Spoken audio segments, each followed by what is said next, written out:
اعوذ باللہ من الشیطان الرجیم بسم اللہ الرحمن الرحیم وَاعْلَمُوا أَنَّمَا غَنِمْتُم مِّن شَيْءٍ فَأَنَّ لِلَّهِ خُمُسَهُ وَلِلرَّسُولِ وَلِذِي الْقُرْبَى وَالْيَتَامَى وَالْمَسَاكِينِ وَابْنِ السَّبِيلِ إِن كُنتُمْ آمَنتُم بِاللَّهِ وَمَا أَنزَلْنَا عَلَىٰ عَبْدِنَا يَوْمَ الْفُرْقَانِ يَوْمَ الْتَقَى الْجَمْعَانِ وَاللَّهُ عَلَىٰ كُلِّ شَيْءٍ قَدِيرٌ صدق اللہ العظیم۔ اب یہاں وہ مال غنیمت کا حکم بیان ہو رہا ہے۔ وَاعْلَمُوا جان لو انما غنمتم من شیء جو بھی غنیمت تمہیں حاصل ہوئی ہے، فَأَنَّ لِلَّهِ خُمُسَهُ تو اس کا خمس پانچواں حصہ تو اللہ کے لیے ہے، وَلِلرَّسُولِ اور رسول کے لیے ہے، وَلِذِي الْقُرْبَى اور رسول کے قرابت داروں کے لیے ہے۔ یہ بات سمجھ لیجئے یہاں اچھی طرح کہ در حقیقت حضور صلی اللہ علیہ وسلم کا جو معاش کا معاملہ تھا، جب تک آپ مکے میں تھے حضرت خدیجہ الکبریٰ رضی اللہ تعالی عنہا کی دولت جو ہے اس سے آپ کا کام چل رہا تھا، جو بھی بچا کچا آیا تھا۔ مدینے میں آ کر ظاہر بات ہے کہ اب آپ کے پاس اپنا کوئی ذریعہ معاش نہیں تھا، نہ آپ کوئی تجارت کرتے تھے، تو اب آپ کے اخراجات اور پھر یہ کہ آپ کے بھی قرابت دار ہیں، آپ کی ازواج مطہرات ہیں، ان کے اخراجات کہاں سے آئیں گے؟ تو مال غنیمت میں سے خمس جو ہے وہ اس کام کے لیے رکھ لیا گیا، گویا وہ بیت المال کا حصہ ہوگا، اور بیت المال ہی کفالت کرے گا حضور کی بھی اور حضور کے قرابت داروں کی بھی۔ اس کے علاوہ اس بیت المال میں یتامى والمساکین وابن السبیل، اس میں حصہ ہوگا یتیموں کے لیے بھی اور مساکین اور محتاجوں کے لیے بھی اور مسافروں کے لیے بھی۔ یہ گویا کہ پانچواں حصہ مال غنیمت کا تو ہو گیا، سرکار سمجھ لیجیے سرکاری ہو گیا، لیکن اس سرکار میں سب سے بڑا خرچ جو ہے وہ در حقیقت محمد رسول اللہ صلی اللہ علیہ وسلم کے ذاتی، آپ کے اخراجات، آپ کے ازواج مطہرات کا نان نفقہ، آپ کے قرابت داروں کا ذوی القربیٰ، جس میں آپ کو بھی تو ظاہر بات ہے کہ کچھ نہ کچھ صلہ رحمی آپ فرماتے تھے، تو اس کے لیے، اور یہ کہ یتیموں اور مساکین کے لیے وابن السبیل۔ ان کنتم آمنتم باللہ اگر تم ایمان رکھتے ہو اللہ پر، وما انزلنا علی عبدنا اور اس شے پر جو ہم نے نازل کی اپنے بندے پر، یوم الفرقان فیصلے کے دن، یعنی جو شے نازل کی وہ ہے غیبی امداد، نصرت غیبی، جو فرشتے آئے۔ ظاہر بات ہے کہ وہ ایک انسین جو ہے غیب کا معاملہ ہے، فرشتوں کو دیکھا تو کسی نے نہیں، تو جیسے وحی آتی تھی حضرت جبرائیل لے کر آتے تھے تو اس پر ایمان رکھتے ہو کہ یہ قرآن جو ہے اللہ کی طرف سے ہے، ایسے ہی تمہیں یقین ہونا چاہیے کہ اللہ تعالیٰ نے اپنا وہ وعدہ پورا فرمایا اور اللہ تعالیٰ نے فرشتے بھیجے۔ تو اگر تمہیں وہ یقین ہے تو پھر تم اس حکم کو پورے طور پر یوں سمجھیے کہ دلی طور پر اس کو قبول کرو، خوش دلی کے ساتھ پوری طریقے سے، کہ خمس جو ہے وہ تو اللہ اور اس کے رسول کا، بیت المال کا۔ بقیہ کے بارے میں حضور نے فرما دیا کہ 4/5 جو ہے یہ اب تقسیم ہو جائے گا مجاہدین کے درمیان۔ اس میں اس سے کوئی بحث نہیں ہے کہ کس نے کتنا جمع کیا، سارا مال ایک جگہ جمع ہوگا اور پھر اس کے حصے لگیں گے، چاہے کوئی پہرے پر تھا، جنگ کی نوبت ہی نہیں آئی، چاہے یہ کہ کوئی باقاعدہ جنگ میں کسی نے حصہ لیا، چاہے کسی نے مال غنیمت جمع کیا چاہے نہیں کیا، جو بھی جنگ میں ہے ان کو برابر کا حصہ ملے گا۔ اس میں یہ ہے کہ جو سواریوں والے تھے انہیں دوہرا، اور جو پیدل تھے انہیں اکیلا، اس لیے کہ سواریاں اگر کسی کا اونٹ ہے، کسی کا گھوڑا ہے، 2 گھوڑے بھی تھے، تو ظاہر بات ہے کہ اس کے چارے وغیرہ کا بندوبست وہ خود اپنے پاس سے کرتا تھا، کوئی سپلائی لائنز تو آج کل کی جس طرح فوجوں کی ہوتی ہیں وہاں موجود نہیں تھی، لہذا جو مجاہد تھا کہ جو سوار تھا گھوڑے پر یا اونٹ پر، جس کا اپنا گھوڑا تھا اپنا اونٹ تھا، اس کو دوہرا حصہ، اور جو عام پیادہ جو مجاہد تھا اس کو اکیلا۔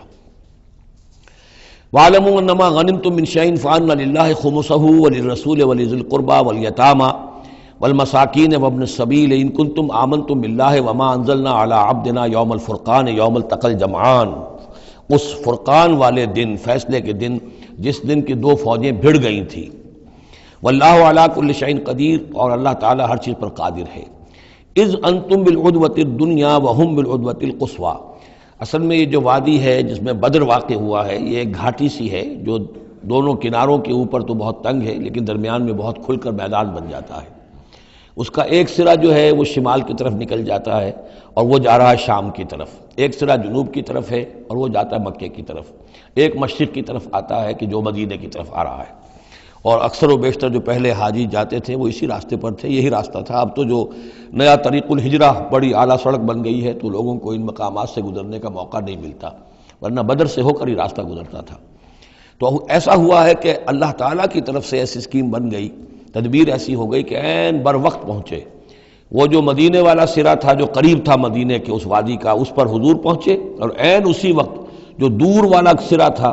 وہ گھاٹی جہاں پہ ختم ہو رہی تھی جنوب کی طرف، وہاں وہ قریش بھی پہنچ گئے بر وقت۔ جب تم تھے ورلے کنارے پر اور وہ تھے پرلے کنارے پر، اذ انتم بالعدوۃ الدنیا، دنیا ادنا کا مؤنث ہے قریب تر، وہم بالعدوۃ القصویٰ، اور وہ تھے پرلے کنارے پر، والرکب اسفل منکم، اور وہ جو قافلہ تھا وہ تم سے نیچے تھا، نیچے ہو کر گزر گیا تھا، یعنی اس کے بعد پہاڑوں کی ایک رینج تھی اور اس کے بعد پھر تہامہ کا میدان تھا۔ تو ابو سفیان نے یہ کیا تھا کہ قافلے کو لے کر اس بدر کی گھاٹی میں داخل ہی نہیں ہوئے، ادھر سے تو وہ پیغام بھی بھیج دیا تاکہ فوج ادھر سے آئے، تاکہ مسلمانوں کی توجہ بھی ہو تو فوج کی طرف ہو جائے، اور اسی میں وہ داؤ لگا کر اپنے قافلے کو بچا کر نکال کر لے جائیں، اور وہ تہامہ میں ساحل کے ساتھ ساتھ ہو کر نکل بھی گئے۔ وَلَوْ تَوَاعَدْتُمْ لَاخْتَلَفْتُمْ فِي الْمِيعَادِ، اور اگر تم لوگوں نے آپس میں معاہدہ کیا ہوتا کہ فلاں وقت پر ہمیں پہنچنا ہے، ہو سکتا ہے کہ تم ایک ساتھ نہ پہنچ سکتے، اختلاف ہو جاتا، جیسے اپوائنٹمنٹ ہوتی ہے فلاں وقت پہ میں بھی پہنچوں گا آپ بھی پہنچ جائے تو کچھ نہ کچھ آگے پیچھے ہو جاتا ہے، تو اگر تم طے کر کے بھی آتے تو اتنا نہ ہوتا جتنا کہ ہم نے اپنی مشیت اپنی تدبیر سے کر دیا کہ عین وقت پر تمہیں وہاں پہنچا دیا۔ اس کی وجہ کیا تھی؟ ہم چاہتے تھے کہ یہ ٹکراؤ ہو جائے اور یہ بات واضح ہو جائے کہ جان لیں اہل مکہ کہ اللہ تعالیٰ کی نصرت کس کے ساتھ ہے، اس کے عوام بھی سمجھ لیں۔ وَلَٰكِن لِيَقْضِيَ اللَّهُ أَمْرًا كَانَ مَفْعُولًا، لیکن یہ سب کچھ لیے ہوا تاکہ اللہ تعالیٰ طے کر دے وہ شے، فیصلہ کر دے کہ جو ہو کر رہنی ہے، كَانَ مَفْعُولًا لِيَهْلِكَ مَنْ هَلَكَ عَنْ بَيِّنَةٍ، تاکہ اب جسے ہلاک ہونا ہے وہ ہلاک ہو بات کے واضح ہو جانے کے بعد۔ اب بھی عوام کی اگر آنکھیں نہیں کھلتی تو پھر گویا کہ وہ پھر مورد الزام خود ہیں، اب ان کے سرداروں نے جو کچھ ان کی مت ماری تھی، اب آ کر اس موقع کے بعد ان کی آنکھیں کھل جانی چاہیے۔ اب بھی اگر کوئی ہلاک ہوتا ہے تو بات کے واضح ہونے کے بعد ہلاک ہو، لِيَهْلِكَ مَنْ هَلَكَ عَنْ بَيِّنَةٍ وَيَحْيَىٰ مَنْ حَيَّ عَنْ بَيِّنَةٍ، اور جسے جینا ہے، جس کی زندگی ہے روحانی زندگی، اور جو سیدھے راستے پر آنا چاہتا ہے وہ بھی اس بینہ کی بنا پر وہ سیدھے راستے پر آ جائے اور حیات معنوی حاصل کر لے۔ وَإِنَّ اللَّهَ سَمِيعٌ عَلِيمٌ، اور یقیناً اللہ سب کچھ سننے والا اور جاننے والا ہے۔ اِذْ يُرِيكَهُمُ اللَّهُ فِي مَنَامِكَ قَلِيلًا، جبکہ اللہ تعالیٰ آپ کو دکھا رہا تھا اے نبی ان کو آپ کی نیند میں کم۔ حضور نے خواب میں دیکھا کہ کوئی بڑی طاقت نہیں ہے، بڑی تھوڑی سی جمعیت ہے قریش کی جو آئی ہے، حالانکہ 1000 کا لشکر تھا۔ وَلَوْ أَرَاكَهُمْ كَثِيرًا، اور اگر آپ کو دکھایا ہوتا کہ وہ بڑی بڑی تعداد میں آ رہے ہیں، لَفَشِلْتُمْ، اور آپ نے وہ بات بتائی ہوتی صحابہ کرام کو، اپنے ساتھیوں کو، تو اے مسلمانوں پھر تم کمزوری دکھاتے، تمہیں ڈھیلے پڑ جاتے۔ وَلَا تَنَازَعْتُمْ فِي الْأَمْرِ، اور معاملے کے اندر پھر کوئی ایک اور تنازع کھڑا ہو جاتا کہ ہمیں یہاں جنگ کرنی بھی چاہیے کہ نہیں۔ وَلَٰكِنَّ اللَّهَ سَلَّمَ، لیکن اللہ تعالیٰ نے سلامتی پیدا فرما دی۔ إِنَّهُ عَلِيمٌ بِذَاتِ الصُّدُورِ، یقیناً وہ جو کچھ سینوں کے اندر ہے اس سے واقف ہے۔ اس کی توجیہ یہ کی ہے مفسرین نے کہ اگرچہ نبی کا خواب جھوٹا نہیں ہو سکتا، یہ نہیں تھا کہ حضور کو جو خواب دکھایا گیا وہ غلط تھا،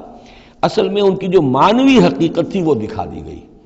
ایک ہے کسی شے کے اندر جو کمیت ہے، کوانٹیٹیو ایلیمنٹ ہے اس کا، ایک ہے جو اس کی کیفیت ہے، جو اس کے اندر اصل حقیقت ہے۔ تو یہ بات جو ہے اچھی طرح سمجھ لینے کی ہے کہ مکے سے جو اصل نفری آئی تھی وہ تو ان عوام الناس کی تھی کہ جن کو بارے میں جن کو معلوم تھا کہ محمد ہمارے بہترین آدمی ہیں صلی اللہ علیہ وسلم، اور جو ان کے ساتھی ہیں وہ ہمارے گلے سرسبد ہیں، ہمارے خاندان کے قریش کے بہترین لوگ ہیں، اور پھر یہ کہ انہوں نے کوئی جرم نہیں کیا ہے، کوئی ظلم نہیں کیا ہے، وہ صرف ایک خدا واحد کا کے ماننے والے اور جو ہے وہ نیکیوں کا حکم دینے والے ہیں۔ تو جو ان کے ہاں جو بھی جس کو ہم کہتے ہیں سائلنٹ میجورٹی، عوام الناس، ان کے دل اپنے لیڈروں کے ساتھ نہیں تھے۔ آ تو گئے تھے، وہ ظاہر ان کا جبر تھا، ان کا فیصلہ تھا، لیڈروں کا حکم تھا، آ گئے تھے، لیکن مارے باندھے کو آئے ہوئے تھے۔ ان کے دلوں کے اندر وہ بات نہیں تھی کہ جو کسی ایسے لشکر میں ہوتی ہے کہ جو سمجھتا ہے اپنے آپ کو برحق،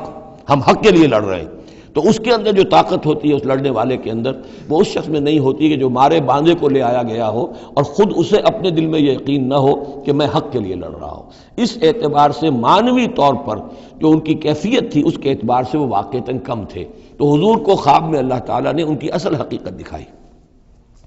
وَإِذْ يُرِيكُمُوهُمْ إِذْ الْتَقَيْتُمْ فِي أَعْيُنِكُمْ قَلِيلًا وَيُقَلِّلُكُمْ فِي أَعْيُنِهِمْ، مزید برآں اللہ نے یہ کیا کہ جب دونوں لشکر ٹکرائے ہیں تو ایسی کیفیت پیدا کر دی کہ مسلمانوں کو بھی وہ تھوڑے لگ رہے تھے کہ کوئی زیادہ لوگ نہیں ہیں، اور انہیں بھی مسلمان تھوڑے نظر آ رہے تھے. یعنی یہ کہ ہر صورت اللہ نے ایسی بنا دی تھی کہ جنگ ہو اور ڈٹ کر ہو، تاکہ یہ صورتحال جو ہے یوم الفرقان ہونا اس کا بالکل واضح ہو جائے. اگر کسی وجہ سے وہ کرنی کترا جاتا معاملہ اور جنگ نہ ہوتی، مقابلہ نہ ہوتا، تو جس طریقے سے کہ اللہ اس کو فیصلہ کن دن بنا دینا چاہتا تھا، یوم الفرقان فیصلے کا دن، وہ صورتحال پیدا نہ ہوتی. لِيَقْضِيَ اللَّهُ أَمْرًا كَانَ مَفْعُولًا، تاکہ اللہ پورا کر دے اس معاملے کو کہ جو ہونے والا ہی تھا. وَإِلَى اللَّهِ تُرْجَعُ الْأُمُورُ، اور تمام معاملات بالآخر تو اللہ ہی کی طرف لوٹا دیے جائیں گے. یا ایھا الذین آمنوا اذا لقیتم فئۃ فاثبتوا، اے اہل ایمان جب بھی اب تمہارا، اب چونکہ دور شروع ہو گیا ہے، اب تمہاری جد و جہد جو ہے وہ آخری مرحلے میں داخل ہو چکی ہے، مسلح تصادم کا آغاز ہو چکا ہے، اور یہ تو ابھی پہلی جنگ ہے، ابھی جنگیں اور آنی ہیں، اگلے ہی سال غزوہ احد ہو گیا. جب بھی تمہارا مقابلہ ہو کسی فوج سے فاثبتوا، پہلا حکم تو یہ ہے کہ پھر ثابت قدم رہو، قدم جمائے رکھو. دوسرا حکم وَاذْكُرُوا اللَّهَ كَثِيرًا، اور اللہ کا ذکر کرو کثرت کے ساتھ، لعلکم تفلحون، تاکہ تم فلاح پاؤ. تمہاری جو طاقت ہے وہ اللہ تعالیٰ کے بھروسے پر ہے. وَاصْبِرْ وَمَا صَبْرُكَ إِلَّا بِاللَّهِ، ایک بندہ مومن کا صبر جو ہے وہ اللہ کے بھروسے پر ہے. لہذا اللہ یاد رہے گا، اللہ کے ساتھ قلبی تعلق، روحانی تعلق استوار ہوگا تو تم ثابت قدم رہو گے. اور اگر اللہ کے رشتہ ٹوٹ گیا، قلبی رشتہ، روحانی رشتہ، تو پھر تمہارے اندر جان نہیں ہوگی. اور تیسرا حکم لعلکم تفلحون، تاکہ تم مراد پاؤ. اور تیسرا حکم اطیعوا اللہ ورسولہ، اور دیکھو تیسرا حکم یہ ہے کہ جو ڈسپلن ہے اس کی پابندی کرو، حکم مانو اللہ کا اور اس کے رسول کا. اب ویسے تو یہاں اللہ کا حکم بھی کہا گیا ہے، لیکن ظاہر بات ہے کہ وہاں تو ہر وقت جو حکم آتا تھا وہ رسول کا حکم آتا تھا، اس لیے کہ قرآن بھی آ رہا ہے تو رسول کی زبان سے ادا ہو رہا ہے، اور رسول اپنی جانب سے اپنی اجتہاد کے تحت، اپنی رائے کے تحت، اپنی تدبیر کے تحت کوئی رائے دے رہے ہیں تو بھی حضور کی زبان مبارک سے ادا ہو رہا ہے. تو ویسے کہنے کو یہ اللہ اور اس کے رسول کی اطاعت کرو، لیکن عملاً وہ رسول اطاعت بن جاتی ہے. بمصطفیٰ برساں خویش را کہ دی ہمہ اوست، واطیعوا اللہ ورسولہ ولا تنازعوا، اور دیکھو آپس میں جھگڑو نہیں. یہی وہ الفاظ آئے ہیں جو سورہ آل عمران میں ہم پڑھ چکے ہیں. وَلَقَدْ صَدَقَكُمُ اللَّهُ وَعْدَهُ إِذْ تَحُسُّونَهُمْ بِإِذْنِهِ حَتَّىٰ إِذَا فَشِلْتُمْ وَتَنَازَعْتُمْ فِي الْأَمْرِ وَعَصَيْتُمْ مِن بَعْدِ مَا أَرَاكُم مَّا تُحِبُّونَ. اب یہ ایک سال بعد ہونے والا ہے، یہ ایک سال پہلے ان سے کہا جا رہا ہے نظم کی پابندی کرو، اطاعت رسول پر کاربند رہو. ولا تنازعوا، اختلاف نہ کرو، جھگڑا نہ ڈالو. فتفشلوا، تو تم ڈھیلے پڑ جاؤ گے. وتذهب ريحكم، اور تمہاری ہوا اکھڑ جائے گی. واصبروا، اور ثابت قدم رہو. ان اللہ مع الصابرین، یقیناً اللہ تعالیٰ صابروں کے ساتھ ہے، اللہ کی نصرت، تائید اہل صبر کے ساتھ ہے. ولا تکونوا کالذین خرجوا من دیارہم بطرا ورئاء الناس، ان لوگوں کے مانند نہ ہو جانا کبھی جو نکلے تھے اپنے گھروں سے اتراتے ہوئے، اینٹتے ہوئے، اکڑتے ہوئے لوگوں کو دکھانے کے لیے. یہ وہ قریش کا لشکر جب چلا ہے تو ابو جہل نے جو بھی ساز و سامان کیا تھا اس کے لیے ڈھول ڈھمک کا بھی تھا، اور اس کے ساتھ جو ہے ہر طرح کا لاؤ لشکر، تو وہ تو جا رہے تھے بالکل اس خیال سے کہ فتح ہماری ہے ہی ہے اور ہم مسل کر رکھ دیں گے، جیسے مچھر کو مسل دیا جاتا ہے. یہ مسلمان ہیں ہی کتنے، وہ جو ہے خوب اپنے شان و شوکت کا مظاہرہ کرتے ہوئے جا رہے تھے. وَيَصُدُّونَ عَن سَبِيلِ اللَّهِ، اور حقیقت کیا تھی کہ اللہ کے راستے سے روک رہے تھے. وَاللَّهُ بِمَا يَعْمَلُونَ مُحِيطٌ، اور جو کچھ وہ کر رہے تھے اللہ اس کا احاطہ کیے ہوئے تھا. اللہ کے قابو سے باہر جانے والی ان کی کوئی تدبیر نہیں تھی. وَإِذْ زَيَّنَ لَهُمُ الشَّيْطَانُ أَعْمَالَهُمْ، اور جب کہ شیطان نے ان کے لیے ان کے اعمال کو مزین کر دیا تھا. وَقَالَ لَا غَالِبَ لَكُمُ الْيَوْمَ، اور اس نے ان کے کان میں یہ پھونک ماری تھی، یہ وسوسہ ڈالا تھا، آج تم پر کوئی غالب نہیں آ سکتا. مکے سے نکلی ہو نفری اور 1000 کی، یہ تو گویا کہ بڑی انہونی سی بات تھی. عرب کے اندر اس طرح کے مواقع بہت کم آتے تھے، تو گویا کہ وہ نے پٹیاں پڑھاتا آ رہا تھا، پھونکے مارتا آ رہا تھا، آپ پر کوئی غالب نہیں آ سکتا. لا غالب لکم اليوم من الناس، کوئی انسانوں میں سے تم پر غالب نہیں آ سکتا. وَإِنِّي جَارٌ لَكُمْ، اور میں بھی تمہارے ساتھ ہی ہوں. فَلَمَّا تَرَأَتِ الْفِئَتَانِ، اور جب دونوں لشکروں نے ایک دوسرے کو دیکھا، آمنے سامنے ہوئی. نَكَصَ عَلَىٰ عَقِبَيْهِ، تو وہ شیطان اپنی ایڑیوں کے بل پیچھے مڑ گیا، بھاگا. وقال، اور اس نے کہا انی بریء منکم، میں تم سے لا تعلق ہوں، میرا تم سے کوئی تعلق نہیں. انی ارا ما لا ترون، میں وہ کچھ دیکھ رہا ہوں جو تم نہیں دیکھ رہے. فرشتوں کو دیکھنا جو ہے، چونکہ یہ بھی ناری مخلوق ہے، نور اور نار میں بڑا قرب ہے. نوری مخلوق ہے ملائکہ، اور ناری مخلوق ہے جن، اور یہ جن ہے عزازیل ابلیس، تو اس کو نظر آ گیا فرشتے آ رہے ہیں، انی ارا ما لا ترون، میں وہ کچھ دیکھ رہا ہوں جو تم نہیں دیکھ سکتے، انی اخاف اللہ، مجھے اللہ کا خوف ہے، واللہ شدید العقاب، اور اللہ سزا دینے میں بہت سخت ہے۔ اذ یقول المنافقون والذین فی قلوبہم مرض، اب یہ ایک نقشہ تو یہ تھا کہ جب چلے آ رہے تھے قریش کا لشکر لے کر ابو جہل اور اس کے ساتھی سردار، اور ادھر شیطان بھی ان کو پہلے تو پیٹھ ٹھوکتا ہوا آ رہا ہے، اور عین وقت پر جو ہے وہ ان کو ساتھ چھوڑ کر بھاگا ہے۔ ادھر جب مدینے کے اندر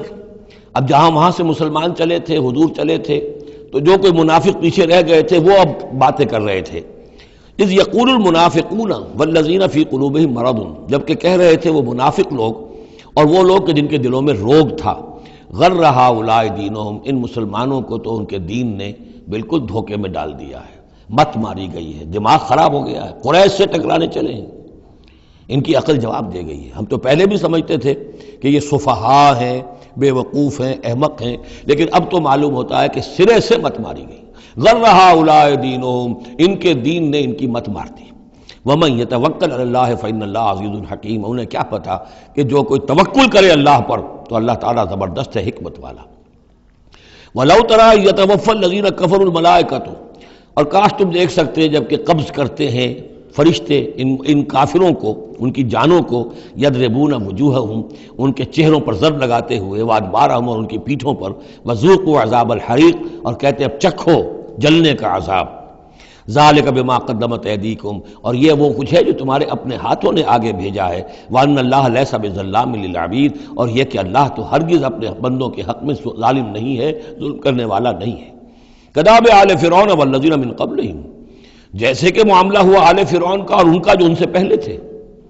آل فرعون سے پہلے قوم شعیب سے پہلے صدوم اور عمورہ کی بستیاں، ان سے پہلے قوم سمود، ان سے پہلے قوم عاد، ان سے پہلے قوم نوح، یہ ہم سورہ اعراف کے اندر یہ ساری چیزیں پڑھ کر آئے۔ کداب آل فرعون والذین من قبلہم کفروا بآیات اللہ، انہوں نے بھی اللہ کی آیات کا کفر کیا، فاخذہم اللہ بذنوبہم، تو اللہ نے پکڑ لیا انہیں ان کے گناہوں کی پاداش میں۔ ان اللہ قوی شدید العقاب، یقیناً اللہ تعالیٰ قوی ہے، قوت والا ہے، زور آور ہے، اور سزا دینے میں سخت ہے۔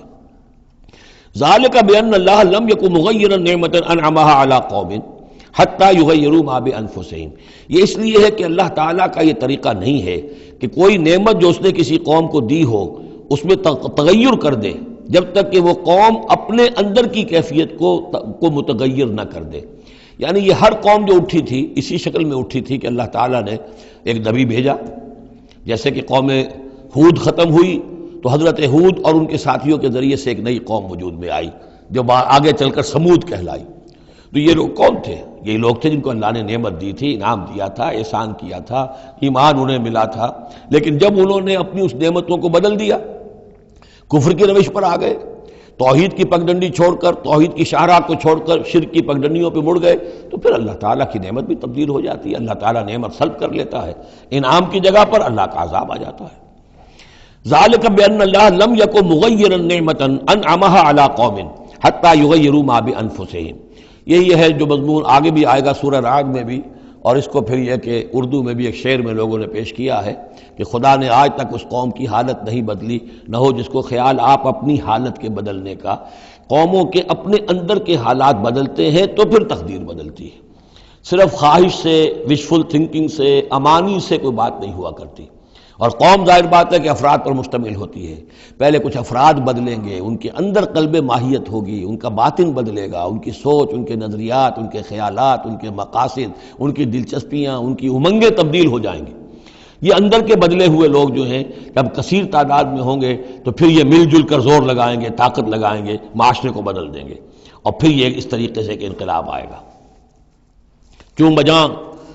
در رفت جہاں دیگر شود، جہاں چو دیگر شد جہاں دیگر شود، جب یہ قرآن کسی کے اندر اتر جاتا ہے اس کے اندر ایک تبدیلی آ جاتی ہے، بالکل بدل جاتا ہے انسان اندرونی طور پر، اور یہ اندرونی تبدیلی ہے جو عالمی انقلاب تک ممتد ہو سکتی ہے۔ واللہ وان اللہ سمیع علیم، اللہ سب کچھ سننے والا جاننے والا ہے۔ کداب آل فرعون، جیسے کہ دستور تھا یا ہوا معاملہ آل فرعون کا، والذین من قبلہم، اور جو ان سے پہلے تھے، کذبوا بآیات ربہم، انہوں نے اپنے رب کی آیات کو جھٹلایا، فاہلکناہم بذنوبہم، تو ہم نے ان کو ہلاک کر دیا ان کے گناہوں کی پاداش میں. واغرقنا آل فرعون، اور آل فرعون کو ہم نے غرق کر دیا. وکل کانوا ظالمین، اور یہ سب کے سب ظالم تھے. ان شر الدواب عند اللہ الذین کفروا فهم لا یؤمنون، بدترین چوپائے اللہ کے نزدیک یہی لوگ ہیں اللہ کے نزدیک جو کفر کرتے ہیں اور وہ ایمان نہیں لاتے. یعنی وہی جو آیت ہم پڑھ چکے سورہ اعراف میں کہ یہ لوگ انسان نظر آتے ہیں، حقیقت میں انسان نہیں ہیں. لہم قلوب لا یفقہون بہا ولہم اعین لا یبصرون بہا ولہم آذان لا یسمعون بہا اولئک کالانعام بل ہم اضل. وہ چوپایوں کے مانند ہیں بلکہ ان سے بھی گئے گزرے. اس لیے شر الدواب کہا گیا. تمام جانداروں میں اور جمان چوپایوں میں، جانوروں میں سب سے برے لوگ جو ہیں وہ یہ انسان نما حیوان ہیں کہ جن کے اندر عقل نہیں، جن کے اندر شعور نہیں، جو ایمان سے خالی ہیں اور کفر پر اور صرف دنیا کی لذتوں پر ریجھ گئے. الذین عاہدت منہم ثم ینقضون عہدہم فی کل مرۃ وہم لا یتقون. وہ لوگ کہ جن سے آپ نے اے نبی معاہدہ کیا تھا پھر وہ ہر مرتبہ اپنا عہد توڑتے ہیں اور اس کا کوئی ڈر نہیں رکھتے. اب یہ اشارہ ہو رہا ہے یہود کی طرف،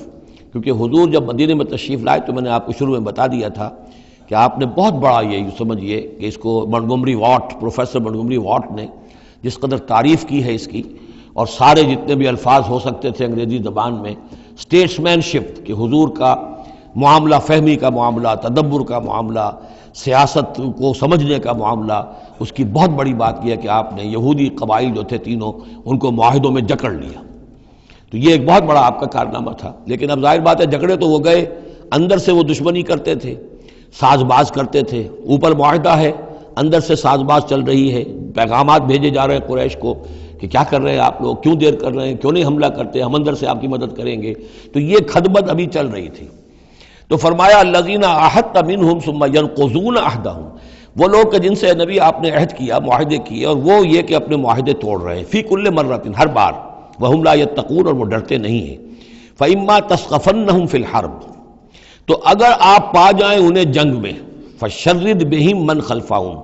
تو ان کو ایسی سزا دیجئے کہ جو پیچھے ہیں ان کے ہوش ٹھکانے آ جائیں، لعلہم یذکرون، تاکہ انہیں عبرت حاصل ہو جائے. یعنی یہ کہ اب ایک تو یہ ہے کہ وہ کوئی صرف ان کی جو ہے وہ وہاں سے خطوط جا آ رہے ہیں، پیغام رسانی ہو رہی ہے، لیکن کہیں اگر ان میں اس کا کوئی شخص جنگ میں بھی پکڑا جائے، واقعتاً وہ جنگ میں شریک ہو جائے، قریش کی طرف سے آ جائے اور پکڑا جائے، تو پھر اس کو وہ سزا دیجئے کہ جو ایک کی سزا جو ہے وہ سینکڑوں کے ہوش ٹھکانے کر دے. یہ ہے مطلب. وَإِمَّا تَثْقَفَنَّهُمْ فِي الْحَرْبِ فَشَرِّدْ بِهِمْ، ایسی سزا ان کو دیجئے من خلفہم کے جو ان سے پیچھے ہیں ان کے بھی ہوش ٹھکانے ہو جائیں، لعلہم یذکرون، شاید کہ پھر وہ نصیحت پکڑ لیں. وَإِمَّا تَخَافَنَّ مِنْ قَوْمٍ خِيَانَةً، اور اگر آپ کسی کو قومی سطح پر اندیشہ ہو جائے آپ کو کسی سے کہ وہ خیانت پر اتر آئی ہے، یعنی ایک ہے انڈیویجول ایکٹس. بنو قریظہ کا کوئی شخص ہے جو کام کر رہا ہے، بنو قریظہ کا سردار کہے گا صاحب مجھے کیا معلوم، یہ ایک شخص کا انڈیویجول معاملہ ہے، اس نے کوئی خط لکھ دیا ہوگا قریش کو یا کوئی سلسلہ جرمانی کیا ہوگا، لیکن یہ ہمارا اجتماعی معاملہ نہیں ہے، ہم معاہدے کے پابند ہیں. بنو قینقاع کا کوئی شخص ہے اس نے کر دیا، تو اس کے لیے تو پہلا حکم آ گیا. وہ کہیں اگر مل جائے، جنگ میں مل جائے، کیونکہ ویسے تو اسے ہاتھ نہیں لگا سکتے، معاہدہ ہے ان کے ساتھ، تو معاہدہ ہے، اس کو کیا سزا دیں گے. لیکن یہ کہ جنگ میں کہیں آ جائے، اتنی جرأت کر جائے، تو پھر اس کو وہ سخت سزا دیجیے گا کہ جو پیچھے بیٹھے ہوئے ہیں، جو دورے ہلا رہے ہیں، تارے ہلا رہے ہیں، ان کو بھی ہوش ٹھکانے آ جائے. لیکن یہ کہ اگر آپ کو اندیشہ ہو جائے کہ کوئی قبیلہ جو ہے وہ خلاف ورزی کرنے پر اتر آیا ہے، خیانت کرنے پر اتر آیا ہے، وَإِمَّا تَخَافَنَّ مِنْ قَوْمٍ خِيَانَةً، کسی کی طرف سے خیانت کا آپ کو اندیشہ ہی ہو جائے، فَانبِذْ إِلَيْهِمْ عَلَىٰ سَوَاءٍ، تو پھر پھینک دیجئے ان کی طرف کھلم کھلا، یعنی پھر معاہدے کو ایبروگیٹ کیجئے، کہہ دیجئے کہ آج سے ہمارا کوئی معاہدہ نہیں. یہ نہیں ہے کہ معاہدہ بھی قائم رہے اور آپ ان کے خلاف اقدام بھی کر دیں، یہ صحیح نہیں. اس لیے کہ یہ مقام جو ہے اخلاقی اعتبار سے بھی غلط ہے، اور خاص طور پر آپ کا مقام، مقام نبوت، اس کے اعتبار سے کسی درجے میں بھی نہیں ہے کہ کسی قوم کے ساتھ معاہدہ بھی ہے،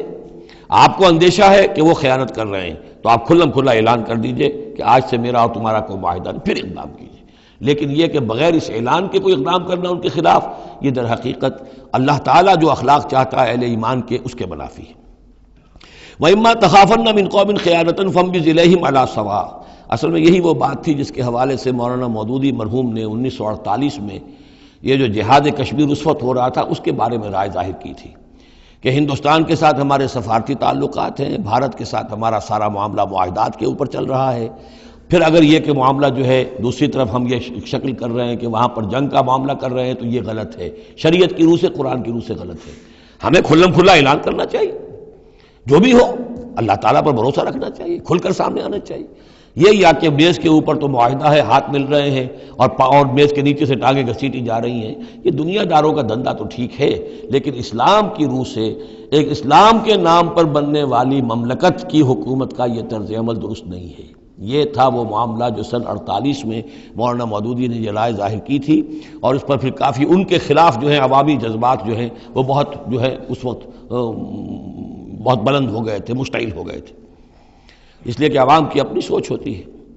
وَإِمَّا تَخَافَنَّ مِنْ قَوْمٍ خِيَانَةً فَانبِذْ إِلَيْهِمْ عَلَىٰ سَوَاءٍ، معاہدہ ان کے منہ پر دے مارو، ان اللہ لا يحب الخائنین، یقیناً اللہ تعالیٰ کو خیانت کرنے والے پسند نہیں ہے۔ وَلَا يَحْسَبَنَّ الَّذِينَ كَفَرُوا سَبَقُوا، اور نہ سمجھے وہ لوگ جنہوں نے کفر کیا ہے کہ وہ بچ نکلے ہیں، یعنی یہ کہ اب اگر کچھ لوگ بچ کے بھی تو چلے گئے نا، آخر 1000 کی نفری آئی تھی، انہم لا یعجزون، یہ جو بچ کر چلے گئے وہ یہ نہ سمجھے کہ وہ اللہ کو عاجز کر دیں گے، وہ عاجز نہیں کر سکیں گے۔ وَأَعِدُّوا لَهُم مَّا اسْتَطَعْتُمْ، اور اے مسلمانوں اب جب یہ نیا دور شروع ہو ہی گیا ہے تمہاری اس دعوت و تحریک کا، تو اب پوری طریقے سے اپنے امکان بھر سامان حرب تیار کرو۔ اعدوا لہم، اعداد تیاری کرنا، اسلحہ تیار کرو، سامان جنگ تیار کرو، گھوڑے تیار رکھو، رسالہ تمہارا ہونا چاہیے، جو بھی تمہارے لیے ممکن ہے۔ یہ توکل کا مطلب یہ نہیں ہے کہ تم ہاتھ پر ہاتھ دھر کر بیٹھ رہو اللہ تمہاری مدد کرے گا۔ اعدوا لہم ما استطعتم، اپنی استطاعت جو ہے اس کی حد تک تو پوری تیاری کرو، من قوت، طاقت سے بھی، ومن رباط الخیل، اور پلے ہوئے گھوڑوں کے ذریعے سے بھی۔ اس لیے کہ اس زمانے میں جنگ کے لیے سب سے زیادہ جو مؤثر شے تھی آپ کو معلوم ہے وہ گھوڑا، تیز رفتار ہے، اونٹ جو ہے تیز دوڑ نہیں سکتا ہے۔ اور اسی حوالے سے آج سمجھ لیجئے ہمارے لیے بہت اہم مسئلہ ہے یہ، اللہ تعالیٰ نے شاید عالم اسلام میں پورے میں پتہ نہیں 50 60 70 کتنے ملک دنیا میں ہیں مسلمان کہلاتے ہیں، ایک ملک ہے صرف جسے ایٹمک صلاحیت دی ہے، اور یہ امانت پوری امت مسلمہ کی ہے، مسلمانان پاکستان کے پاس۔ اور اس کے بارے میں اگر امریکہ کا دباؤ قبول کر لیا گیا تو یہ سب سے بڑی خیانت ہوگی اللہ کے ساتھ، امت مسلمہ کے ساتھ، اللہ کے دین کے ساتھ۔ وہ اسرائیل لے کر بیٹھا ہوا ہے ایٹم بم کے، اس کے پاس انبار لگے ہوئے، لیکن یہ ہے کہ ساری پالیسی جو چل رہی ہے وہ یہ کسی طریقے سے پاکستان کا، ایک عراق کے بارے میں اندیشہ ہوا تھا کہ اسے ایٹمی دانت نکل سکتے ہیں،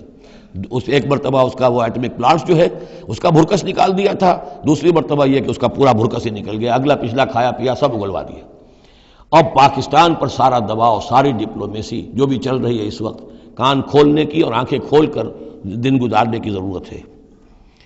ہمیں حکم یہ ہے کہ جو بھی اللہ نے تمہیں دیا ہے، تمہارا امکان، جو بھی تمہارے پاس امکانی طاقت ہے اسے سنبھال کر رکھو، ڈیٹرنٹ۔ اعدوا لہم ما استطعتم من قوت ومن رباط الخیل ترہبون بہ عدو اللہ، تاکہ تم اللہ کے دشمنوں کو اس سے ڈرا سکو، یہی ہے ڈیٹرنٹ، معلوم ہو کہ ان کے پاس وہ طاقت ہے۔ وعدوکم، اور اپنے دشمنوں کو بھی ڈرا سکو، وآخرین من دونہم، ایک تو ہے اللہ کے دشمن اور تمہارے دشمن ایک اور بھی ہیں جو ان کے سوا ہیں، ان کے پرے ہیں، انہیں تم نہیں جانتے، لا تعلمونہم اللہ یعلمہم، اللہ انہیں جانتا ہے، یعنی وہ مارے آستین منافقین ہیں، یہ تمہاری اپنی آستینوں کے اندر بیٹھے ہوئے ہیں، تمہیں پتہ بھی نہیں ہے کہ وہ لوگ بھی در حقیقت ففتھ کالمسٹ عنصر ہے کہ جو در حقیقت تمہاری تباہی چاہتا ہے، بربادی چاہتا ہے۔ وما تنفقوا من شیء، اب ظاہر بات ہے کہ اگر ساز و سامان فراہم کرنا ہے، اسلحہ فراہم کرنا ہے، اور ساز و سامان کے لیے جو ہے گھوڑے تیار کرنے ہیں تو انفاق کرنا پڑے گا۔ انفقوا مما رزقناکم وما تنفقوا من شیء فی سبیل اللہ یوفی الیکم، اور دیکھو جو کچھ بھی تم خرچ کرو گے اللہ کی راہ میں وہ پورا پورا تمہیں مل جائے گا، پورا پورا دیا جائے گا۔ وانتم لا تظلمون، اور تم پر کوئی زیادتی نہیں ہوگی، تمہاری کوئی حق تلفی نہیں ہوگی۔ تم دو تو صحیح، اب وہ پورے 2 رکوع ذہن میں لے آئیے جو سورہ بقرہ میں ہم نے پڑھے تھے کہ اگر کوئی شخص اللہ کی راہ میں مال خرچ کرتا ہے، فی سبیل اللہ خرچ کرتا ہے، تو جیسے ایک دانہ جو ہے وہ زمین کے اندر ڈال دیتے ہو، اس سے جو ایک پودا نکلتا ہے اس میں سٹے ہوتے ہیں، 7 سٹے ہیں، اور ہر سٹے کے اندر 100 دانے ہیں، تو وہ ایک دانہ 700 دانے پیدا کر رہا ہے، اور اللہ تعالیٰ جس کو چاہے گا 700 گنا سے بھی زیادہ اجر و ثواب دے گا۔ کہاں سید کا رکھ رہے ہو اپنے پیسے، خرچ کر دو اسے، اس لیے کہ اب اس دعوت کا اور اس تحریک کا اور محمد رسول اللہ کی جو جد و جہد ہے اس کا وہ مرحلہ آ گیا ہے کہ اب ساز و سامان اور کیل کانٹے سے لیس ہونا ضروری ہے۔ وَأَعِدُّوا لَهُم مَّا اسْتَطَعْتُم مِّن قُوَّةٍ وَمِن رِّبَاطِ الْخَيْلِ ترهبون به عدو اللہ وعدوکم وآخرین من دونہم لا تعلمونہم اللہ یعلمہم وما تنفقوا من شیء فی سبیل اللہ یوفی الیکم وانتم لا تظلمون وَإِن جَنَحُوا لِلسَّلْمِ فَانْجَحْ لَهَا، اور اے نبی اگر وہ اپنے بازو اپنے کندھے نیچے گرا دے امن کے لیے، صلح کے لیے، اگر قریش آمادہ ہو جاتے ہیں تو آپ بھی جھک جائیے، کوئی بات نہیں، صلح کر لیجیے۔ وَتَوَكَّلْ عَلَى اللَّهِ، اللہ پر توکل کیجیے، یعنی یہ کہ اگر وہ صلح کرنے کے اوپر آمادہ ہے صلح کر لیجئے، اور ڈریے نہیں کہ ہو سکتا ہے وہ چال چل رہے ہوں، نہیں، صلح کا جواب صلح سے دیجئے، لیکن یہ کہ اللہ پر توکل کیجئے، وَهُوَ السَّمِيعُ العلیم، وہ سب کچھ إِنَّهُ هُوَ السَّمِيعُ العلیم، یقیناً وہ سب کچھ سننے والا اور جاننے والا ہے۔ وَإِن يُرِيدُوا أَن يَخْدَعُوكَ، اور اگر وہ چاہتے ہو کہ آپ کو دھوکہ دے دیں، فَإِنَّ حَسْبَكَ اللَّهُ، تب بھی آپ نہ گھبرائیں، آپ کے لیے اللہ کافی ہے، اللہ کی طرف سے ضمانت ہے۔ هُوَ الَّذِي أَيَّدَكَ بِنَصْرِهِ وَبِالْمُؤْمِنِينَ، وہی تو ہے اللہ جس نے اے نبی آپ کی مدد کی ہے اپنی نصرت سے اور اہل ایمان کے ذریعے۔ یہ ذرا نوٹ کیجئے، اللہ نے محمد کی مدد کی ہے اہل ایمان کے ذریعے، یعنی اللہ تعالیٰ کا یہ فضل ہوا محمد رسول اللہ صلی اللہ علیہ وسلم پر کہ ایسے صحابہ عطا فرمائے جو مخلص تھے، کہ جہاں آپ کا پسینہ گرا وہاں انہوں نے اپنی خون کی ندیاں بہا دی۔ حضرت موسیٰ کو ایسے ساتھی میسر نہیں آئے، کیا حال تھا جبکہ ان کو کہا گیا اللہ کی راہ میں جنگ کرو، اور ان کا فضل بنتا و رب کا فقاتل انا ہاؤنا قاعدون، جاؤ تم جاؤ، ہم بیٹھے ہیں یہاں۔ رب انی لا املک الا نفسی واخی فافرق بیننا و بین القوم الفاسقین۔ یہاں یہ ہوا تھا جب دوسری مرتبہ مقام صفرا پر جب ہوئی ہے جو مشاورت، اور وہ بڑی یوں سمجھیے کہ کانٹے کی مشاورت تھی، وہاں بھی کچھ لوگ زور دے رہے تھے مسلسل کہ چلیے ہمیں چلنا چاہیے پہلے قافلے کی طرف، وہ تو آپ کو سیرت کی کتابوں میں پڑھنا ہوگا، لیکن یہ ہے کہ اس وقت حضور کا منشا یہ تھا، آپ بار بار کہ اچھا آپ اور لوگ مشورہ دیں، اور لوگ بھی مشورہ دیں۔ حضرت مقداد نے کھڑے ہو کر یہی بات کہی رضی اللہ تعالیٰ عنہ، اے نبی آپ ہمیں موسیٰ کے ساتھی نہ سمجھیے جنہوں نے کہہ دیا تھا وَسَبَنْتَ وَرَبُّكَ فَقَاتِلَا إِنَّا هُنَا قَاعِدُونَ، ہم آپ کے ساتھی ہیں، آپ جو حکم دیں ہم حاضر ہیں۔ حضرت ابوبکر نے تقریر کی، حضرت عمر نے تقریر کی، حضور دیکھ رہے ہیں انصار کا کیا منشا ہے، ان کی کیا رائے ہے۔ پھر کھڑے ہوئے حضرت سعد، انہوں نے کہا ہے کانک تعنینا یا رسول اللہ، اے اللہ کے رسول شاید آپ کا روح سخن ہماری جانب ہے، شاید اس وجہ سے کہ ہمارا جو معاہدہ ہوا تھا بیعت عقبہ ثانیہ میں وہ یہ تھا کہ اگر مدینے پر حملہ ہوگا تو ہم آپ کی حفاظت کریں گے، شاید یہ گمان ہے آپ کا۔ فَإِنَّا آمَنَّا بِكَ وَصَدَّقْنَاكَ، ہم آپ پر ایمان لا چکے، ہم نے آپ کی تصدیق کی، ہم نے آپ کو اللہ کا رسول مانا، اب ہمارے پاس کوئی آپشن نہیں ہے۔ خدا کی قسم اگر آپ اپنا گھوڑا سمندر میں ڈال دیں گے ہم بھی آپ کے پیچھے اپنی سواریاں سمندر میں ڈال دیں گے، اور خدا کی قسم اگر آپ ہمیں کہیں گے ہم اپنی اونٹیوں کو دبلا کر دیں گے برق الغماد تک جا پہنچیں گے، یعنی یمن کا شہر ہے برق الغماد، وہاں تک پہنچ جائیں گے چاہے ہماری اونٹنیاں لاغر ہو جائیں۔ اس کے بعد حضور کا چہرہ کھل اٹھا کہ انصار کی طرف سے بھی ان کے ایک رئیس نے یہ بات کہی ہے، پھر آپ نے کہا چلو اب بدر کی طرف۔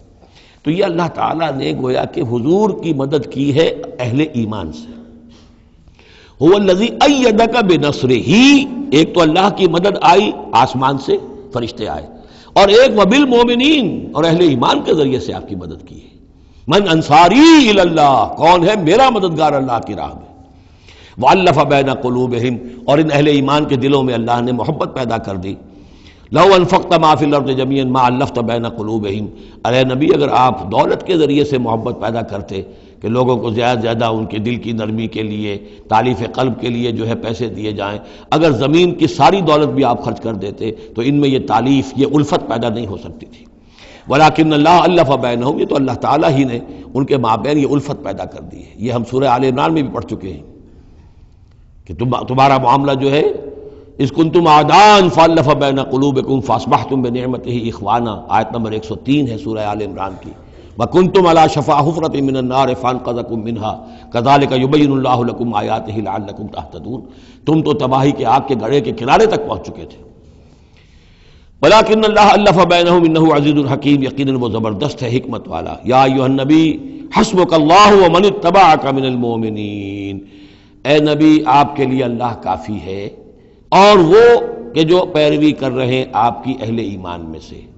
ایک ترجمہ تو اس کا یہ ہوگا، یعنی جو اگر اوپر والی آیت کے ساتھ اس کو جوڑے، ایک یہ بھی ہو سکتا ہے اے نبی اللہ کافی ہے آپ کے لیے بھی، اور جو آپ کی پیروی کرنے والے ہیں مسلمان ان کے لیے بھی۔ ان کے لیے بھی اللہ کفایت کرتا ہے، ان کی مدد کے لیے، ان کو سہارا دینے کے لیے۔ تو یہ ایسی کنسٹرکشن ہے جملے کی کہ دونوں معنی لیے جا سکتے ہیں۔ یا ایھا النبی حرض المؤمنین علی القتال، اب یہ تحریض کا لفظ پھر آ گیا جو سورہ نساء میں ہم پڑھ چکے ہیں، وحرض المؤمنین علی القتال۔ اے نبی شوق دلائیے، ترغیب دلائیے، ابھاریے، ایمان کے جذبات کو ذرا اپیل کیجئے اہل ایمان کے کہ وہ قتال پر آمادہ ہوں۔ یہ میں آپ کو بتا چکا ہوں کہ اعلان عام اس طریقے کا کہ فرض ہے جنگ میں نکلنا ہر مسلمان کے لیے، یہ صرف تبوک میں ہوا سن 9 میں جا کر۔ پورے 9 برس تک قتال فی سبیل اللہ کے لیے تحریض تھی، ترغیب تھی، اور یہ تحریض گاڑی ہو کر تحریض بن گئی، بس لازم نہیں تھا۔ اسی لیے ہم سورہ نساء میں پڑھ چکے ہیں کہ اس کے باوجود جو اس ترغیب کی وجہ سے آگے بڑھے، قتال کے لیے نکلے، ان کے اونچے درجات ہیں، لیکن یہ کہ جن لوگوں کو چونکہ فرض عین نہیں کیا گیا تھا، لہذا اگر کوئی نہیں نکلے تو ان کے اوپر کوئی مواخذہ نہیں۔ لیکن یہ کہ غزوہ تبوک میں نفیر عام تھی کہ ہر صاحب ایمان کا نکلنا ضروری ہے۔ حرض المؤمنین علی القتال ان یکن منکم 20 صابرون، اگر تم میں سے 20 ہوں گے صبر کرنے والے، یغلبوا 200 تو وہ 200 پر غالب آ جائیں گے۔ وَإِن یکن منکم 100، اور اگر ہوں گے تم میں سے 100، یغلبوا 1000، وہ غالب آ جائیں گے 1000 پر، من الذین کفروا، کافروں میں سے، بأنہم قوم لا یفقہون، اس لیے کہ وہ سمجھ نہیں رکھتے۔ سمجھ سے مراد کیا ہے؟ انہیں اپنے موقف کی حقانیت کا یقین نہیں ہے۔ ایک شخص ہے جو جانتا ہے میں حق پر ہوں، میں حق کے لیے لڑ رہا ہوں۔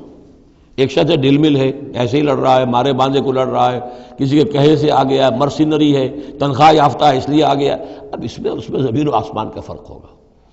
تو ان لوگوں کو چونکہ وہ شے حاصل نہیں ہے، لہذا ان کی حالت کیا ہے کہ اگر آپ 10 ہوں گے 100 پر غالب آ جائیں گے۔ لیکن اس کے بعد جو اگلی آیت آ رہی ہے وہ گویا کہ اس کی کچھ عرصے کے بعد یقیناً نازل ہوگی، جو ہوئی جو یہاں شامل کر دی گئی۔ الآن خفف اللہ عنکم، اب اللہ نے تم پر سے تخفیف کر دی ہے، وعلم ان فیکم ضعفا، اور اللہ کے علم میں ہے یہ بات کہ تمہارے اندر کچھ کمزوری آ گئی ہے۔ لیکن یہ کمزوری کیسے آئی ہے اس کو سمجھ لینا چاہیے۔ سابقون الاولون، مہاجرین اور انصار کے اندر کوئی کمزوری نہیں آئی معاذ اللہ، ابو بکر اور عمر میں یا سعد بن معاذ میں رضی اللہ تعالیٰ عنہ اجمعین، ان میں کوئی کمزوری نہیں آئی۔ لیکن جو نئے مسلمان آ رہے تھے، جن کی ابھی تربیت نہیں ہوئی تھی، اوسط گر رہا ہے۔ ظاہر بات ہے جو نئے لوگوں کی تعداد بڑھ رہی ہے، جن کی تربیت اتنی نہیں ہوئی ہے، جن کے اندر ایمان ابھی اتنا گہرا نہیں اترا ہے، اتنا راسخ نہیں ہوا ہے،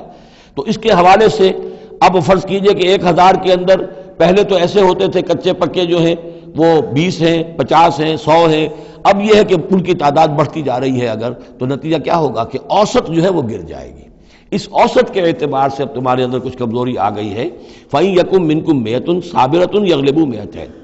اب بھی یہ ہے کہ اگر تمہارے اندر 100 ہوں گے کہ جو صبر کرنے والے ہوں گے وہ 200 پر غالب آ جائیں گے۔ وَإِن يَكُن مِّنكُمْ أَلْفٌ، اور اگر تم میں سے 1000 ہوں گے، يَغْلِبُوا 2000 بِإِذْنِ اللَّهِ، تو وہ 2000 پر غالب آ جائیں گے اللہ کے اذن سے۔ وَاللَّهُ مَعَ الصَّابِرِينَ، اور یقیناً اللہ صبر کرنے والوں کے ساتھ ہے۔ مَا كَانَ لِنَبِيٍّ أَن يَكُونَ لَهُ أَسْرَىٰ، اب یہ ایک اور بہت نازک معاملہ ہوا جو غزوہ بدر کے بعد، کہ وہ جو 70 قیدی پکڑے گئے ان کا کیا کیا جائے۔ جو قریش کے 70 قیدی،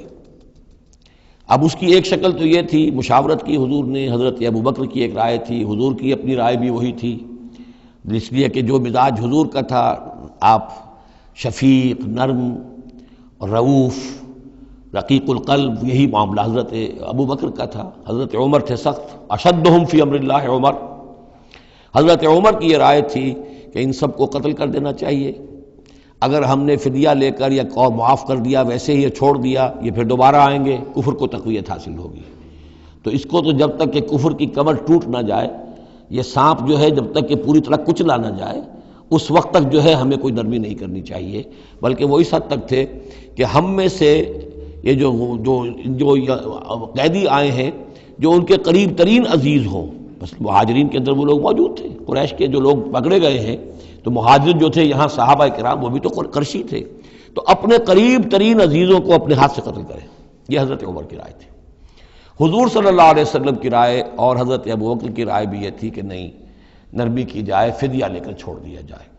فیصلہ ہو گیا، اس پر عمل ہو گیا، لیکن پھر جو یہ آیت اتری ہے یہ پھر بہت سخت ہے اس میں اس فیصلے کو غلط قرار دیا گیا، اگرچہ فیصلہ ہو گیا ٹھیک ہے، لیکن یہ کہ اس کے اوپر گرفت ہوئی ہے کہ یہ نہیں ہونا چاہیے تھا۔ یہ مضمون بنیادی طور پر یہ سورہ محمد میں آئے گا صلی اللہ علیہ وسلم، اور وہاں تفصیل کے ساتھ اس کی پوری بات آ چکی ہے، اور چونکہ سورہ محمد سورہ بقرہ سے بھی پہلے نازل ہو چکی تھی، سورۃ القتال، اس حوالے سے یہ بات جو ہے بہت اہم ہے کہ اس میں یہ قاعدہ قانون آ چکا تھا، اس کے باوجود اس بات کا ہو جانا یہ گویا کہ ایک طرح سے ایک کوتاہی ہوئی ہے، وقتی طور پر نظر انداز ہو گیا اللہ تعالیٰ کا مستقل حکم۔ ما کان لنبی ان یکون لہ اسرا، کسی نبی کے لیے یہ جائز نہیں ہے کہ اس کے پاس قیدی ہوں، حتی یسخن فی الارض، جب تک کہ زمین کے اندر خوب خونریزی نہ ہو لے، یعنی باطل کی کمر نہ توڑی جا چکی ہو،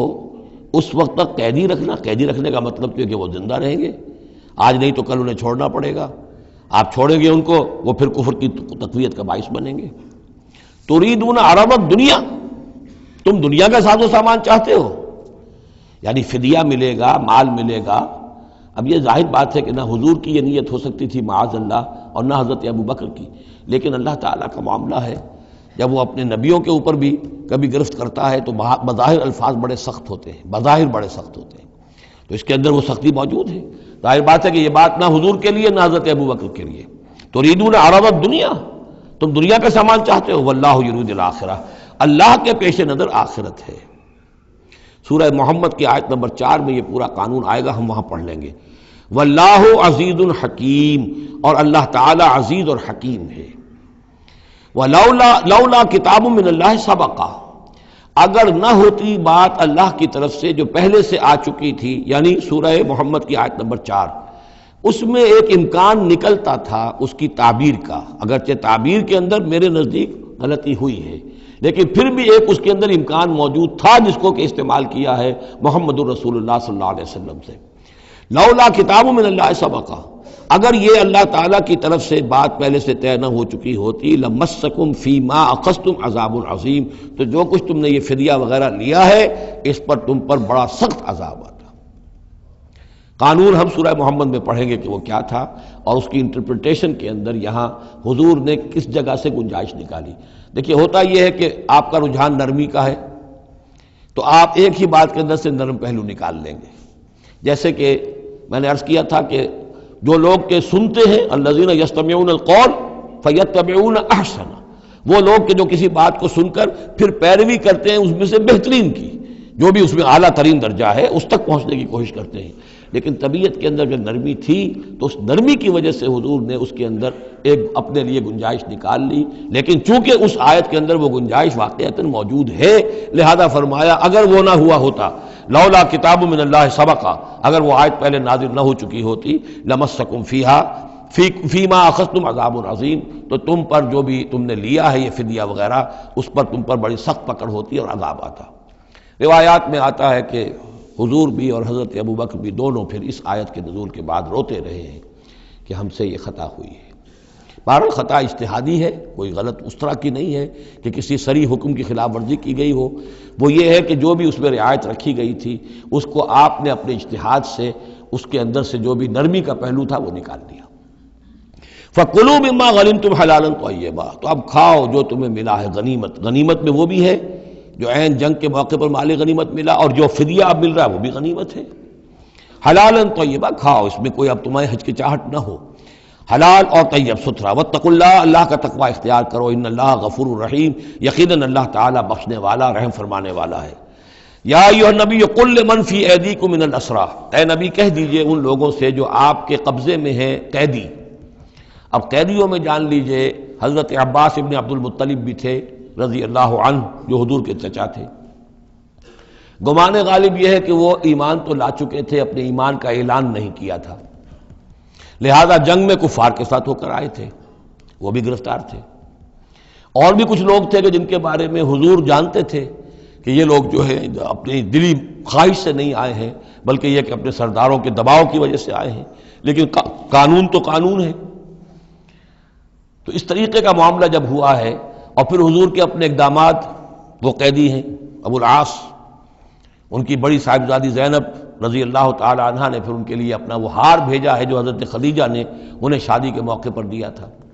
تو یہ ایسی کیفیات ہیں، ہم جب پڑھتے ہیں ان چیزوں کے تو ہمارے لیے تو ایک تعلق جو ہے وہ ایک ماضی کی تاریخ کے قصوں کی ہے، وہاں تو یہ خونی رشتے بھی تھے، تعلقات بھی تھے، ایک ہی خاندان ہے، ایک ہی قبیلہ ہے، اسی کے لوگ آئے ہوئے ہیں۔ تو اب حضور کے دل میں جو ہے اس وقت سنا یہ ہے کہ جب رات کے وقت کراہ رہے تھے حضرت عباس، انہیں باندھا ہوا تھا، سخت ظاہر بات ہے قیدیوں کو جکڑا ہوا ہے رسیوں کے اندر، تو ان کے جو کچھ اتنا بند تھے کہ سخت تھے، وہ جو بند تھے جن میں بندھے ہوئے تھے کہ کراہ رہے تھے، تو حضور نے کہا تمام قیدیوں کے بند ڈھیلے کر دو۔ یہ نہیں کہا کہ صرف عباس کا بند ڈھیلا کر دو، بلکہ آپ نے ان کی کراہنے کی آواز سن کر پھر آپ نے فرمایا سب کے بند ڈھیلے کرو، اتنا سخت ان کو نہ باندھو۔ تو اس طرح کا معاملہ جو ہے اس کو ذہن میں رکھیے۔ یا ایھا النبی قل لمن فی ایدیکم من الاسریٰ، کہہ دیجئے ان سے جو آپ کے ہاتھ میں اب قیدی ہیں، ان یعلم اللہ فی قلوبکم خیرا، دیکھو اگر جو کچھ تمہارے دلوں میں ہے اللہ کے علم میں ہے کہ وہ خیر ہے، یؤتکم خیرا مما اخذ منکم، تو جو کچھ تم سے اس وقت لیا گیا ہے اس سے بہتر اللہ تمہیں دے دے گا۔ یعنی یہ کہ نیت کا معاملہ تمہارا اور اللہ کے مابین ہے، ہمارا معاملہ قانون کا ہے۔ تم آئے کفار کے ساتھ جنگ کرتے ہوئے آئے ہو، پکڑے گئے ہو، اب ان میں کوئی ڈسکریمنیشن نہیں ہو سکتی، کوئی شخص کہے کہ نہیں صاحب میں تو مجبوراً آیا تھا، اور میں تو کسی کے کہنے میں آیا تھا، اور میں تو حقیقت میں تو اسلام لا چکا تھا، یہ بات جو ہے اب نہیں چلے گی۔ لہذا یہ ضرور ہے کہ اگر تمہارے دل میں کوئی خیر ہے، کوئی بھلائی ہے، اور اس وقت یہ کہ تم سمجھتے ہو کہ تم اس صورتحال میں مجبوراً پھنس گئے ہو اور تمہیں فدیہ ادا کرنا پڑ رہا ہے، تو اللہ تعالیٰ تمہیں اس سے کہیں زیادہ دے دے گا کہ جو آج تمہیں فدیے میں دینا پڑ رہا ہے۔ ظاہر بات ہے کہ وہاں بیویوں کو خبریں پہنچی، انہوں نے اپنے زیور بھیجے ہیں، حضرت زینب رضی اللہ تعالی عنہ نے بھی اپنا زیور بھیجا، ہار بھیجا ہے، اور حضور کے آنکھوں میں آنسو آ گئے جب آپ نے وہ ہار دیکھا، حضرت خدیجہ کا ہار رضی اللہ تعالی عنہ۔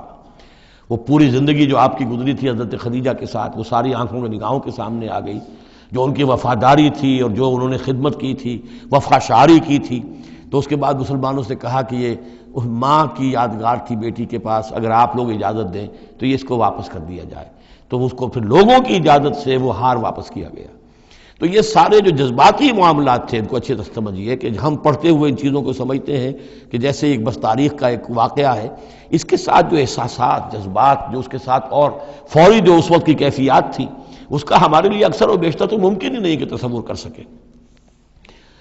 یا ایھا النبی قل لمن فی ایدیکم من الاسریٰ، اے نبی کہہ دیجئے ان لوگوں سے جو آپ لوگوں کے قبضے میں ہیں اس وقت ان قیدیوں میں سے، ان یعلم اللہ فی قلوبکم خیرا، اگر اللہ کے علم میں ہے کہ تمہارے دل میں خیر ہے، یؤتکم خیرا مما اخذ منکم، تو جو کچھ تم سے لیا گیا ہے اللہ اس سے بہتر تمہیں دے دے گا، ویغفر لکم، اور تمہیں بخش دے گا، واللہ غفور الرحیم، اور اللہ غفور الرحیم ہے۔ وَإِن يُرِيدُوا خِيَانَتَكَ، اور اگر یہ آپ سے خیانت کرنا چاہیں، جھوٹ بول رہے ہوں، جھوٹی قسمیں کھا رہے ہوں کہ ہمارے ساتھ تو معاملہ یوں ہو گیا تھا اور ایسے آ گئے تھے، فقد خان اللہ من قبل، تو پھر یہ پہلے اللہ سے بھی خیانتیں کرتے رہے ہیں، فامکنا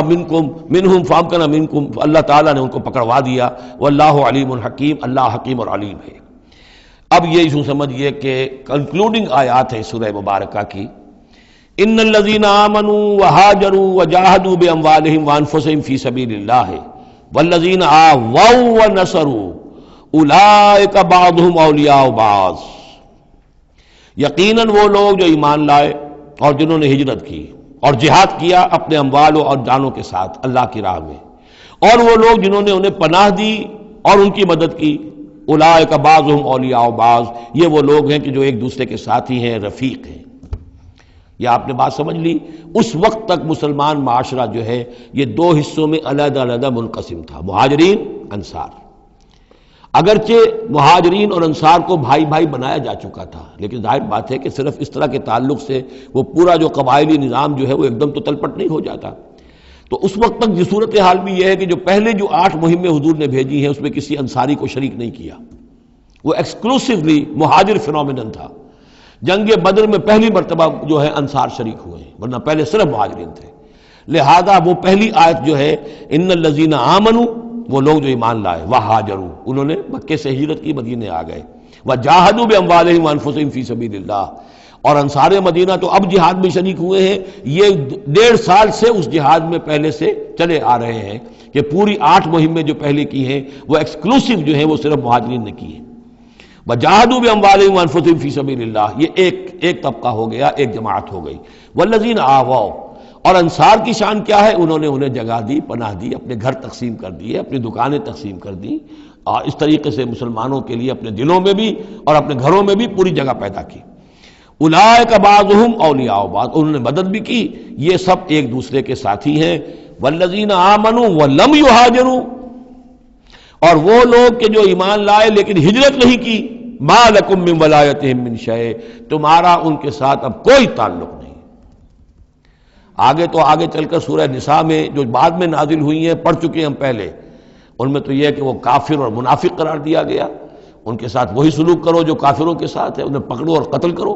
الا یہ کہ کسی ایسی قبیلے سے ہوں جن کے ساتھ تمہارا معاہدہ ہو، وہ پورا قانون وہاں آ گیا ہے۔ لیکن یہاں بھی پہلی بات بتا دی گئی، اب کوئی ولایت باہمی تمہاری ان کے ساتھ نہیں ہے۔ یعنی فرض کیجئے کوئی شخص کہتا ہے میں تو ایمان لا چکا تھا، مجبوراً آئے تھے لیکن ہجرت کیوں نہیں کی؟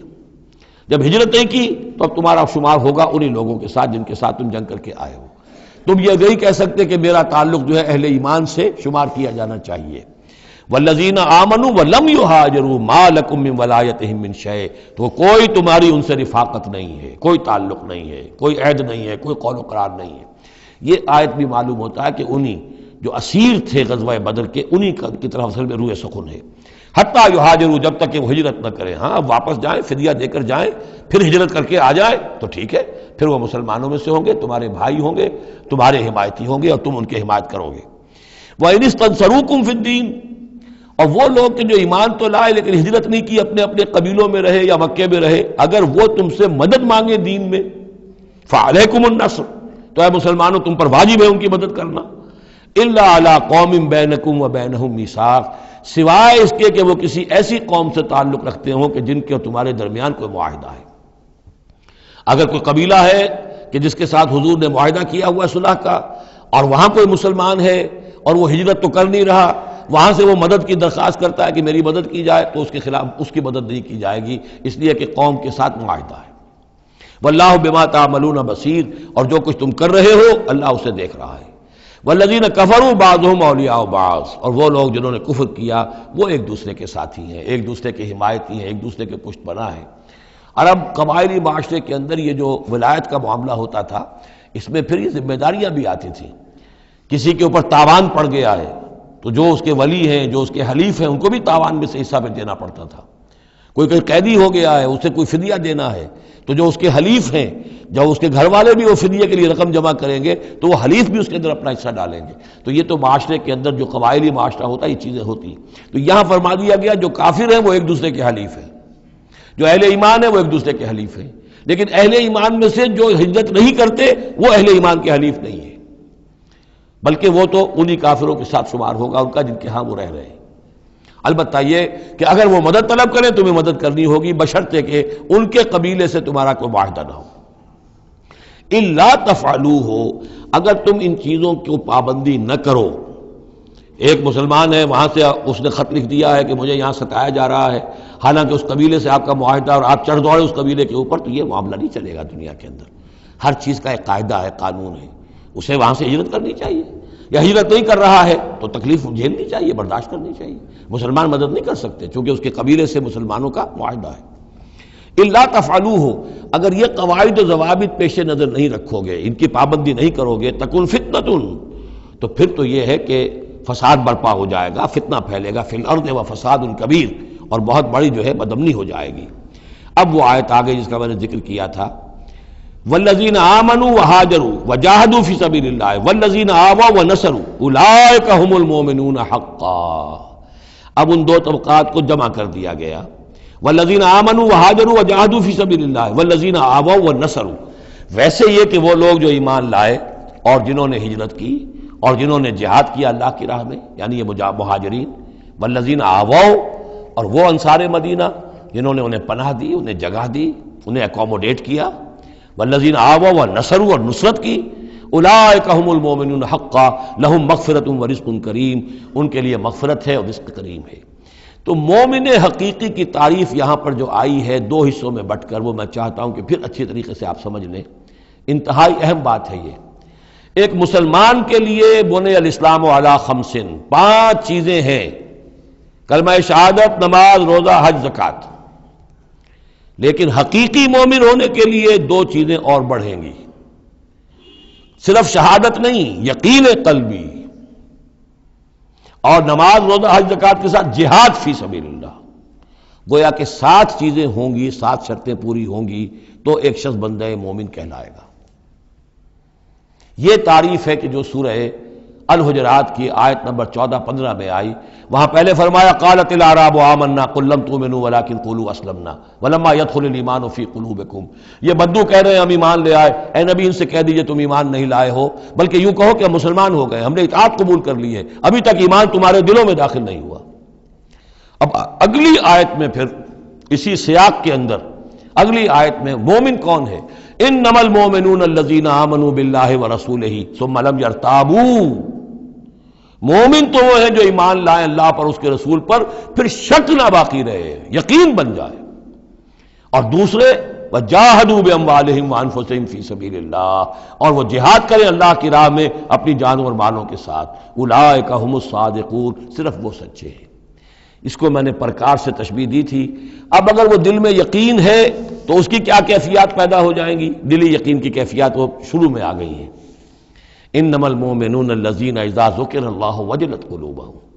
اہل ایمان تو وہ ہیں حقیقت میں کہ جب اللہ کی یاد کرتے ہیں، اللہ کا ذکر ہوتا ہے، ان کے دل لرز اٹھتے ہیں۔ وَإِذَا تُلِيَتْ عَلَيْهِمْ آيَاتُهُ زَادَتْهُمْ ایمانا، جب ان کو اللہ کی آیات پڑھ کر سنائی جاتی ہیں ان کے ایمان میں اضافہ ہوتا ہے۔ وَعَلَىٰ رَبِّهِمْ يَتَوَكَّلُونَ، ان کا توکل، ان کا بھروسہ کل کا کل اللہ کی ذات پر ہے۔ الذین یقیمون الصلاۃ ومما رزقناہم ينفقون، اور وہ لوگ جو نماز قائم کرتے ہیں اور انفاق کرتے ہیں اللہ کی راہ میں اس میں سے جو ہم نے دیا۔ اولئک ھم المؤمنون حقا، یہ ہے سچے مومن، پکے مومن۔ لیکن یہ مومن کی شخصیت کی تصویر کا ایک رخ ہے۔ بدقسمتی سے ہمارے ہاں یہ 2 رخ علیحدہ ہو گئے۔ معاملہ یہ ہے کہ یہ ہے ایک ورق، اس ورق کا ایک صفحہ یہ ہے، ایک صفحہ یہ ہے، یہ انسیپریبل ہے، صفحات کو جدا نہیں کر سکتے آپ۔ ورق ایک ہے، اس کا ایک رخ یہ ہے صفحہ، ایک رخ یہ ہے صفحہ۔ مومن کی شخصیت کا ایک صفحہ، اس کی تصویر کا ایک رخ یہ ہے، دل میں یقین ہے، اللہ کی یاد کرتا ہے، دل لرزتا ہے، آیات قرآنی پڑھتا ہے یا سنتا ہے، دل میں ایمان بڑھتا ہے، ہر معاملے میں توکل، اس کا بھروسہ اللہ کی ذات پر ہے، نماز قائم کیے ہوئے ہے، زکوٰۃ ادا کرتا ہے، اللہ کی راہ میں خرچ کرتا ہے۔ یہ شخصیت کا ایک رخ ہو گیا، اولئک ھم المؤمنون حقا۔ لیکن یہ ایک رخ ہے، اور دوسرا رخ کیا ہے؟ وہ ہم والذین آمنوا وہاجروا وجاہدوا فی سبیل اللہ والذین آووا ونصروا اولئک ھم المؤمنون حقا۔ اور وہ لوگ جو ایمان لائے، جنہوں نے ہجرت کی، جنہوں نے جہاد کیا اللہ کی راہ میں، اور وہ لوگ جنہوں نے انہیں جگہ دی، پناہ دی اور ان کی مدد کی، یہ ہے مومن سچے۔ تو تصویر کے ان دونوں رخوں کو جوڑیے، یہ ہے اصل میں جو آج کی ضرورت ہے۔ صحابہ کرام کی شخصیتوں میں یہ دونوں رخ تھے۔ جیسے زوال آیا ہمارے ہاں، اڑائے کچھ ورق لالے نے، کچھ نرگس نے، کچھ گل نے، چمن میں ہر طرف بکھری ہوئی ہے داستاں میری، دین کے حصے بکھرے ہو گئے، کوئی حلقے ذکر کے ہیں تو ان کو جہاد وغیرہ سے کوئی غرض نہیں، کوئی جہادی تحریکیں ہیں تو ان کے اندر جو ہے وہ دوسری کیفیات نہیں۔ اس طرح کے معاملات جو ہے تقسیم ہو چکے ہیں۔ جب تک کہ یہ مکمل شخصیتیں وجود میں نہیں آئیں گی، یہ ظاہر بات ہے صحابہ کی کمیت کے اعتبار سے تو وہاں تک نہیں پہنچ سکتے، لیکن ان کا عکس تو ہو، اس طرح کی کیفیت متوازن طریقے پر۔ اگر 25% ادھر ہے 25% ادھر بھی ہو، 10% ادھر ہے 10% ادھر بھی ہو، لیکن ایک ہی طرف 70% ہو جائے، دوسری طرف 0 ہو، وہ معاملہ گڑبڑ ہے۔ یہ دونوں جو رخ ہے شخصیت کے، ان کو جمع کرنے کی ضرورت ہے۔ اولئک ھم المؤمنون حقا لہم مغفرۃ ورزق کریم، ان کے لیے مغفرت ہے اور رزق کریم ہے۔ اللہم ربنا اجعلنا منہم، اللہم ربنا اجعلنا منہم والذین آمنوا من بعد وہاجروا وجاہدوا، اور جو لوگ بعد میں ایمان لائے یا لائیں گے اور ہجرت کریں، جہاد کریں، وجاہدوا معکم، تمہارے ساتھ ہو کر جہاد کریں، فاولئک منکم، تو اے مسلمانوں وہ تم ہی میں سے ہیں، تمہاری جماعت، تمہاری امت حزب اللہ کے حصے ہوں گے۔ وَأُولُو الْأَرْحَامِ بَعْضُهُمْ أَوْلَىٰ بِبَعْضٍ فِي کتاب اللہ، البتہ اللہ کا جو قانون ہے، جو شریعت ہے، مثلا جو وراثت کا معاملہ ہے، اس کا تعلق جو اولو الارحام کے ساتھ ہے۔ یہ جو بھائی چارہ تھا اس کے بنا پر وراثت نہیں ہے، وراثت ہوگی وہی جو رحمی رشتے ہیں جن کے بنا پر کہ وراثت کا قانون بنا دیا گیا. اولو الارحام بعضهم اولی ببعض فی کتاب اللہ. اللہ کی شریعت کے ضابطے کے قانون میں بہرحال جو رحمی رشتے ہیں وہ یقیناً مقدم ہیں. ان اللہ بکل شیء علیم. یقیناً اللہ تعالی ہر چیز کا علم رکھتا ہے. بارک اللہ لی ولکم فی القرآن العظیم ونفعنی وإیاکم بالآیات والذکر الحکیم.